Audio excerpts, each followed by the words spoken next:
ஒரு மன்னன் சூரியன் கூட உதயமாக முடியாத அளவுக்கு தர்மத்தில் நிலைத்திருந்தார் என்றால் நம்ப முடியுமா? அது ஒரு காவியம். சத்தியவானான ஹரிச்சந்திரரின் வாழ்க்கைச் சுவடுகள். தர்மத்திற்கும் உண்மைக்கும் தன்னை முழுமையாக அர்ப்பணித்த ஓர் அரசர் அவர். அவரது உறுதியையும் சத்திய நம்பிக்கையையும் சோதிக்க மாமுனிவர் விஸ்வாமித்திரர் கடுமையான சோதனைகளை ஏற்படுத்தினார்.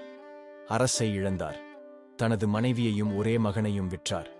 இறுதியில் ஒரு சவக்குடியில் வேலை செய்ய வேண்டிய நிலைக்குத் தள்ளப்பட்டார். அனைத்து துயரங்களுக்கும் மத்தியில் ஒரே ஒரு பொய்யையும் அவர் பேசவில்லை. ஒருநாள் அவரது மகன் உயிரிழந்தான்.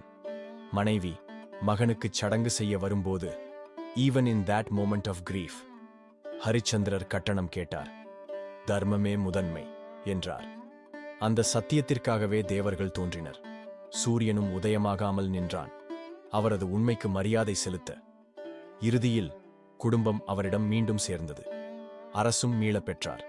ஆனால் அதையும் மிஞ்சி சத்தியத்தின் சின்னமாக அவர் பெயர் நிலைத்தது. உண்மை பேசும் அந்த ஆற்றல் உங்களிடமும் இருக்கிறதா?